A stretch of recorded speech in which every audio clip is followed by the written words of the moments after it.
Very good morning students, myself Baljeet Singh. Welcome to Study Panther. और आज हम एक नया चैप्टर शुरू करने जा रहे हैं स्टूडेंट्स, जिसका नाम है ट्राइंगल्स। स्टूडेंट्स, ट्राइंगल्स को समझने से पहले आज के एक टॉपिक को समझना जरूरी है जो ट्राइंगल से ही रिलेटेड है, और उसका मतलब है क्या है, meaning of congruence and similarity. देखिए स्टूडेंट्स, दो वर्ड यहाँ पे आएंगे, एक कॉन्ग्रुएंस और एक सिमिलरिटी। उनको समझे बिना आप कभी भी कंसेप्ट क्लियर नहीं कर पाएंगे। तो आइए इनको समझते हैं। देखिए स्टूडेंट्स, मैं एक बीच में लाइन लगा देता हूं बोर्ड की, और एक तरफ लिख देता हूं सिमिलरिटी, और दूसरी तरफ लिख देता हूं कॉन्ग्रुएंस। स्टूडेंट्स, आप 9th क्लास में कॉन्ग्रुएंस के बारे में पढ़ चुके हैं, और 10th क्लास में नई चीज है आपके लिए स्टूडेंट्स, सिमिलरिटी। तो कॉन्ग्रुएंस का मतलब क्या होता है, क्योंकि आपने 9th क्लास में पढ़ा है तो हम 9 से स्टार्ट करते हैं स्टूडेंट्स। कॉन्ग्रुएंस का मतलब होता है एनी टू फिगर्स, मैं दूसरा ले लेता हूं ये, any two figures having same shape, जिनकी शेप आकृति सेम है, एंड सेम साइज स्टूडेंट्स, और उनका साइज भी सेम है, are called congruent figures. Students, ऐसी कोई भी दो फिगर जिनका सेम शेप है और साइज भी सेम है, उन्हें कॉन्ग्रुएंट फिगर्स बोलते हैं, और इस प्रॉपर्टी को बोलते हैं कॉन्ग्रुएंस। ये जो हमने यहां लिखा, ठीक है स्टूडेंट्स। इसके लिए एक साइन है। साइन क्या है कॉन्ग्रुएंस का, जो आपको याद रखना पड़ेगा, और आपको पहले से पता है भी। इक्वल टू के निशान के ऊपर एक एस टाइप ऐसा निशान बना दीजिए। अब बात आई सिमिलरिटी की। अब स्टूडेंट्स, सिमिलरिटी में क्या होता है, any two figures having same shape but not necessarily same size। देखो स्टूडेंट्स, कोई भी दो फिगर जिनकी सेम शेप है और सेम साइज है वो कॉन्ग्रुएंट फिगर्स हैं, और कोई भी दो फिगर्स जिनकी शेप तो सेम है लेकिन साइज सेम होना जरूरी नहीं है, ऐसी फिगर्स को हम कहेंगे सिमिलर फिगर्स, और इस प्रॉपर्टी को क्या कहेंगे, सिमिलरिटी। और क्लियर करते हैं स्टूडेंट्स एग्जांपल के द्वारा। देखिए, एक बात करते हैं, मान लीजिए हमारे पास ऑल सर्कल्स, जितने भी आपने स्टूडेंट सर्कल्स देखे हैं, all circles are similar. Circle आप कोई भी ले लीजिए, आपने छोटा लिया, बड़ा लिया, उससे भी बड़ा लिया, कोई भी सर्कल लीजिए स्टूडेंट, सब सिमिलर लगेंगे, क्योंकि सेम शेप है इनकी, लेकिन साइज सेम नहीं है स्टूडेंट्स। तो कॉन्ग्रुएंट में क्या कहेंगे, क्या सभी सर्कल्स कॉन्ग्रुएंट है? No, all circles are congruent if and only if, शर्त क्या है, कंडीशन क्या है, if and only if they have same radii. Radii का मतलब स्टूडेंट्स, रेडियस का प्लूरल होता है रेडियाई, उनकी सबकी क्या है, रेडियस सेम होंगे, ऐसे ही सर्कल्स को हम कॉन्ग्रुएंट कहेंगे। मतलब ये आपका एक सर्कल है तो दूसरा आपका ये सर्कल है, तो यदि इनका रेडियस सेम है स्टूडेंट्स, ये सेंटर है, इसका ये सेंटर है, ये आर है, यदि ये भी आर है, यदि सेम है तो हम कहेंगे कि कॉन्ग्रुएंट है। इसी तरीके से हम दूसरा एग्जांपल लेंगे, all equilateral triangles are similar. Equilateral triangles वो ट्रायंगल होते हैं स्टूडेंट्स जिसमें सभी साइड की जो लेंथ होती है वो सेम होती है, यानी कि तीनों साइड सेम, वो होती हैं इक्विलेटरल ट्रायंगल्स। तो सारी इक्विलेटरल ट्रायंगल सिमिलर है स्टूडेंट्स, लेकिन क्या सारी इक्विलेटरल ट्रायंगल्स कॉन्ग्रुएंट भी हैं? नो। क्या condition, all equilaterals triangles are congruent if and only if, वही condition students, if and only if they have same length, सभी की लेंथ सेम हो स्टूडेंट्स। देखिए ये एक इक्विलेटरल ट्रायंगल है, ये एक इक्विलेटरल ट्रायंगल है, ये एक इक्विलेटरल ट्रायंगल है। यदि तीनों की लेंथ सेम है, यानी कि मान लीजिए ए है, ए है, ए है, तो सारी क्या हो जाएंगी ए।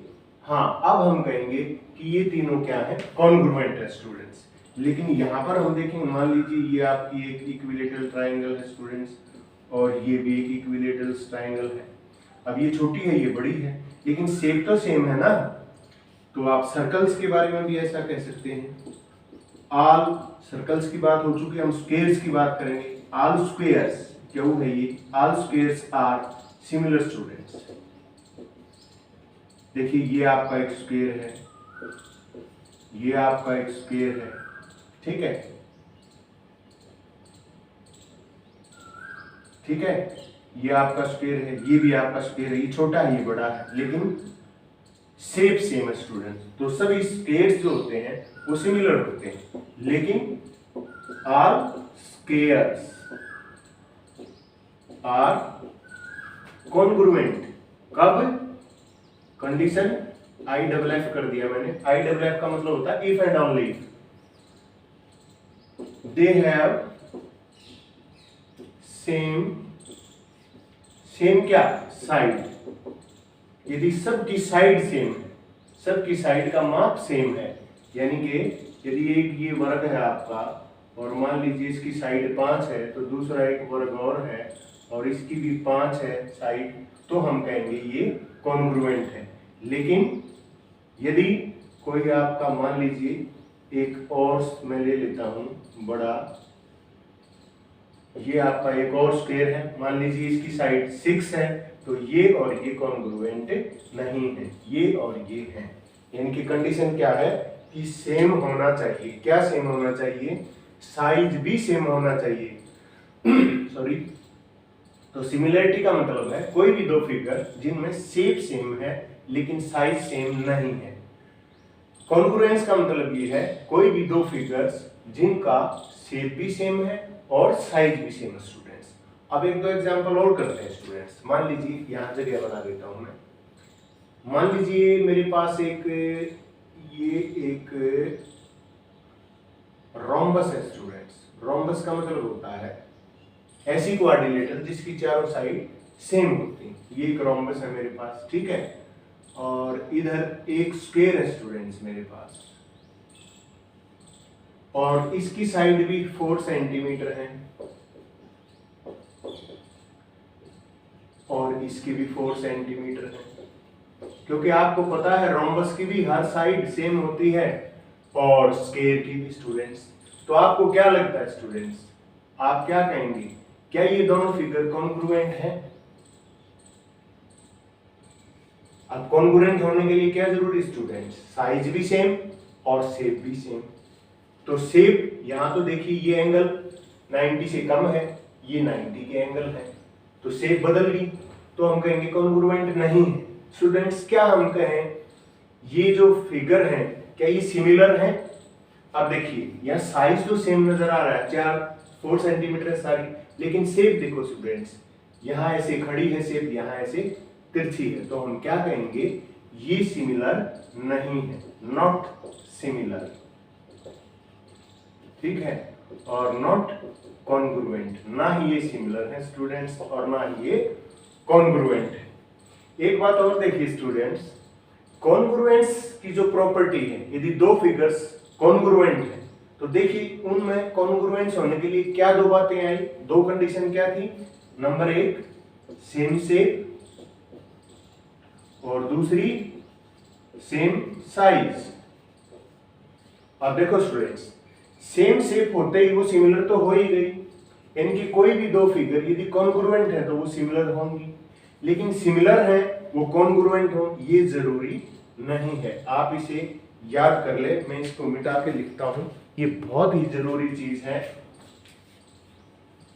कि कोई भी दो फिगर आपने देखा कि वो कॉन्ग्रुएंट है अब आपसे कोई पूछे क्या ये सिमिलर होंगी, क्या ये सिमिलर हैं, तो आप कहेंगे yes, all congruent figures are similar students. But लेकिन इसका कन्वर्स ट्रू नहीं students, all similar figures are not congruent. ये बहुत ही इंपॉर्टेंट रिजल्ट है जो आपको याद रखना पड़ेगा। ये दो बातें हमेशा याद रखिए कि जितने भी कॉन्ग्रुएंट फिगर्स हैं वो सिमिलर तो जरूर हैं, क्योंकि वहां पर शेप भी सेम है और साइज भी सेम है, लेकिन जो सिमिलर फिगर्स हैं स्टूडेंट्स वो जरूरी नहीं है कि वो कॉन्ग्रुएंट भी हो। तो यहाँ इस चैप्टर के अंदर ट्राइंगल्स के अंदर आप देखेंगे कि जो सिमिलर फिगर्स हैं उनके बारे में, और वो भी आपको सिमिलर ट्राइंगल्स के बारे में पढ़ना है स्टूडेंट्स। ये चैप्टर सिमिलर ट्राइंगल, तो दो ट्राइंगल सिमिलर्स कब होंगी, उसके लिए दो कंडीशन है स्टूडेंट्स। पहली कंडीशन क्या है, all corresponding angles should be equal. जो कॉरस्पॉन्डिंग एंगल है वो कॉरस्पॉन्डिंग एंगल बराबर होने चाहिए दो ट्राइंगल्स को सिमिलर प्रूव करने के लिए। और नंबर 2, जो आपकी कॉरस्पॉन्डिंग साइड्स हैं उनका ratio, the ratio of corresponding sides should be same. इसी बात को कोई आदमी ये भी कह सकता है कि जो रेशियो है कॉरस्पॉन्डिंग साइड का वो सेम होने का मतलब है कॉरस्पॉन्डिंग साइड प्रोपोर्शनल होती है स्टूडेंट्स, प्रोपोर्शनल, ठीक है। और इसको आप कैसे समझेंगे, इसको आप ऐसे समझेंगे, मान लीजिए ये आपकी एक ट्राइंगल है, ठीक है, एक दूसरी ट्राइंगल ये है आपकी, दो इक्विलेटरल ट्राइंगल दे लिए स्टूडेंट्स हमने। अब ये जो एंगल है आपका इस एंगल के बराबर होगा, और ये जो एंगल है इस एंगल के, मान लीजिए यहाँ एक निशान लगा देता हूं मैं, यहाँ 2, और ये जो एंगल है आपका यहाँ मैंने 3 निशान लगा दीजिए। तो ये जो एंगल इस एंगल पे आएगा, जब इसको इसके ऊपर रखेंगे तो ये इसको ढकेगा नहीं, लेकिन शेप सेम होगी। यानी कि कौन सा एंगल किस एंगल पे आएगा, ये एंगल इस एंगल पे आएगा, तो ये इसका कॉरस्पॉन्डिंग एंगल है, ये इसका कॉरस्पॉन्डिंग एंगल है, और ये इसका कॉरस्पॉन्डिंग एंगल। और स्टूडेंट साइड्स की जहां तक बात है, जो आपके कॉरस्पॉन्डिंग एंगल इक्वल है उनके सामने वाली साइड, ये जो एंगल है इसके सामने वाली ये साइड है, ये साइड इस साइड के कॉरस्पॉन्डिंग होगी। इस 2 नंबर जो मैंने 2 लाइन लगाई इसके सामने साइड ये है, तो ये जो साइड है इस साइड के कॉरस्पॉन्डिंग होगी। 3 नंबर के सामने जो साइड मैंने 3 लगा दिया, 3 के सामने 3, ये इसकी कॉरस्पॉन्डिंग साइड्स होंगी। तो स्टूडेंट्स एक बहुत इंपॉर्टेंट चीज थी इस वर्ड को समझना कि कॉरस्पॉन्डिंग क्या होता है। मैं इसको मिटा देता हूं। एक बहुत इंपॉर्टेंट चीज क्या थी, कॉरस्पॉन्डिंग टर्म। ये जो कॉरस्पॉन्डिंग टर्म है इसका मतलब क्या है, इसका मतलब ये है आपके एंगल इक्वल है, उसके सामने वाली जो साइड है वो कॉरस्पॉन्डिंग साइड्स है, आपकी साइड्स का रेशियो सेम है, साइड्स प्रोपोर्शनल है, तो उनके सामने जो एंगल है वो आपके कॉरस्पॉन्डिंग एंगल्स हैं। ठीक है स्टूडेंट्स, तो आज के लिए बस इतना। आपको बहुत जरूरी था ये क्लैरिटी होना कि कॉन्ग्रुएंस और सिमिलरिटी में क्या फर्क है स्टूडेंट्स। और अगली जो अपनी क्लास होगी उसके अंदर हम बीपीटी बेसिक प्रोपोर्शनलिटी थ्योरम करेंगे, जिसको हम थिल्स थ्योरम भी कहते हैं। आज के लिए बस इतना। यदि आपको अच्छा लगा तो स्टडी पेंथर को आप क्या करेंगे, लाइक शेयर और सब्सक्राइब करेंगे। नेक्स्ट वीडियो के लिए तैयार रहें, प्रैक्टिस कीजिए। You can do whatever you want to do. Okay, thank you so much.